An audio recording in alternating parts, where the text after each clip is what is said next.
लोकतंत्र के इतिहास में ये पहली बार हुआ है कि एक सिटिंग चीफ मिनिस्टर को केंद्र सरकार द्वारा गिरफ्तार किया गया है। ये भारत के लोकतंत्र के इतिहास में पहली बार हुआ है कि लोकसभा की चुनाव की घोषणा के बाद एक नेशनल पार्टी के नेशनल कन्वीनर को गिरफ्तार किया गया है। ये बिल्कुल साफ है कि अरविंद केजरीवाल जी की गिरफ्तारी भारतीय जनता पार्टी की एक राजनीतिक साजिश है। ईडी का उपयोग करके एक विपक्षी दल के राष्ट्रीय नेता को गिरफ्तार करना एक ऐसे केस में जिसमें 2 साल की इन्वेस्टिगेशन के बाद भी 1 रुपए की भी recovery of proceeds of crime नहीं हुई है, एक ऐसे केस में गिरफ्तार करना जहां पर आज तक ईडी कोर्ट्स के सामने कोई भी सबूत नहीं रख पाई है, सिर्फ और सिर्फ ये दिखाता है कि ये भारतीय जनता पार्टी का डर है, ये प्रधानमंत्री नरेंद्र मोदी जी का डर है। प्रधानमंत्री नरेंद्र मोदी जी को, भारतीय जनता पार्टी को ये लगता है कि अगर देश में कोई एक नेता है जो उन्हें चैलेंज कर सकता है तो उस नेता का नाम अरविंद केजरीवाल है। इसलिए भारतीय जनता पार्टी और प्रधानमंत्री नरेंद्र मोदी जी हर संभव कोशिश कर रहे हैं कि वो अरविंद केजरीवाल को कुचल दें, आम आदमी पार्टी को कुचल दें। तभी एक के बाद एक आम आदमी पार्टी के एक एक नेता को गिरफ्तार किया जा रहा है। आज आम आदमी पार्टी के number 1, number 2, number 3, number 4, number 5 के सारे नेताओं को झूठे आरोपों पर भारतीय जनता पार्टी शासित केंद्र सरकार और उनके पॉलिटिकल हथियार इन्फोर्समेंट डायरेक्टोरेट ने गिरफ्तार कर लिया है। लेकिन मैं भारतीय जनता पार्टी को यह बताना चाहती हूं कि अरविंद केजरीवाल सिर्फ एक मुख्यमंत्री नहीं है, अरविंद केजरीवाल सिर्फ एक नेता नहीं है, अरविंद केजरीवाल एक विचार है, अरविंद केजरीवाल एक प्रेरणा है। अरविंद केजरीवाल वो आदमी है जो अपनी आईआरएस की नौकरी छोड़कर, इनकम टैक्स की नौकरी छोड़कर दिल्ली की सड़कों पर उतरा था इस देश के लोकतंत्र को बचाने के लिए, इस देश के संविधान को बचाने के लिए। और आज अगर आपने चुनाव से जस्ट पहले अरविंद केजरीवाल को गिरफ्तार किया है, उनको कैंपेन में जाने से रोकने के लिए गिरफ्तार किया है, तो मैं भारतीय जनता पार्टी को बता दूं कि आप एक अरविंद केजरीवाल को गिरफ्तार कर सकते हैं, लेकिन हजारों अरविंद केजरीवाल दिल्ली की सड़कों पे और देश की सड़कों पे उतरेंगे इस देश के लोकतंत्र को बचाने के लिए। आज भारतीय जनता पार्टी ने लोकतंत्र को खत्म करने का कोई प्रयास नहीं छोड़ा।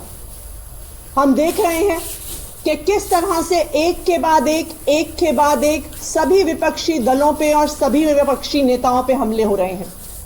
अगर वो भारतीय जनता पार्टी में चले जाते हैं तो उनके खिलाफ केस बंद हो जाते हैं, अगर वो भारतीय जनता पार्टी में जाने से मना कर देते हैं तो उन्हें उठा के जेल में फेंक दिया जाता है।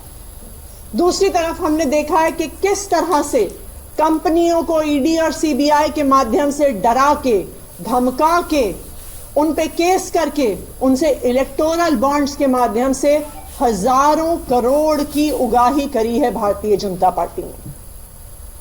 एक तरफ हेमंत सोरेन की गिरफ्तारी होती है, दूसरी तरफ कांग्रेस पार्टी का बैंक अकाउंट फ्रीज होता है। ये आने वाले लोकसभा चुनाव को, आने वाले पूरे देश में होने वाले चुनाव को अफेक्ट करने का तरीका है, विपक्ष को खत्म करने का तरीका है।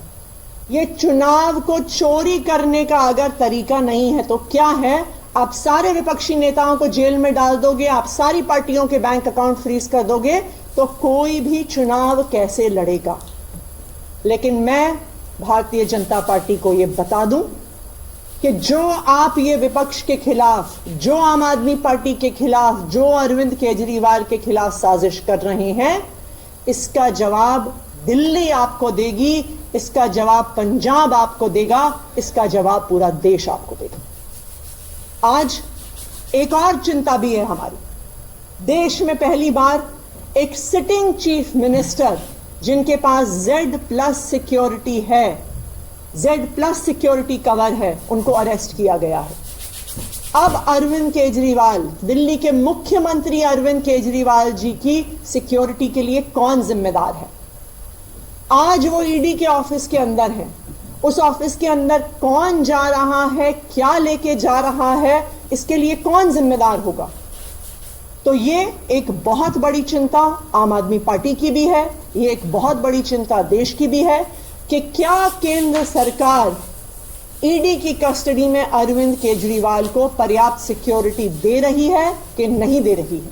ये केंद्र सरकार का अपना असेसमेंट है कि वो Z+ सिक्योरिटी की आवश्यकता रखते हैं, और एक Z+ सिक्योरिटी की आवश्यकता रखने वाले एक सिटिंग चीफ मिनिस्टर को कस्टडी में रखते हुए ईडी ने उनका क्या सिक्योरिटी का अरेंजमेंट किया है, इस बात को केंद्र सरकार को देश के सामने रखना होगा।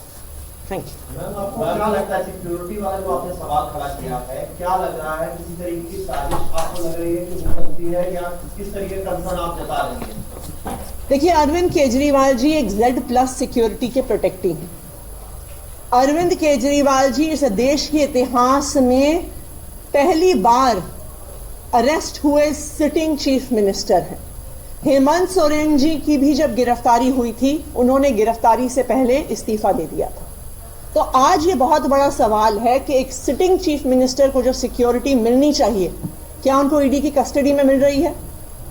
कौन उस ईडी के ऑफिस में अंदर जा रहा है?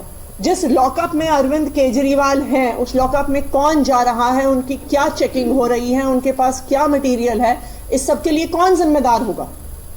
एक कारण है कि एक सिटिंग चीफ मिनिस्टर को, एक संवैधानिक पद पे बैठे हुए व्यक्ति को Z+ सिक्योरिटी दी जाती है, क्योंकि उनके लिए कहीं से भी बड़े सिक्योरिटी के खतरे हो सकते हैं। लेकिन आज जब एक सिटिंग चीफ मिनिस्टर को ईडी की कस्टडी में ले लिया जाता है, तो उनकी सेफ्टी और सिक्योरिटी के लिए कौन जिम्मेदार है, इसका जवाब केंद्र सरकार को देना होगा। सुप्रीम कोर्ट में भी इस पूरे मामले में सुनवाई, वहां से कितना मिले आप लोगों को? ये किधर है भैया? किधर? पास में यार, आपकी टीम बस उधर है। जब इंडियन T20 लीग आता है ना,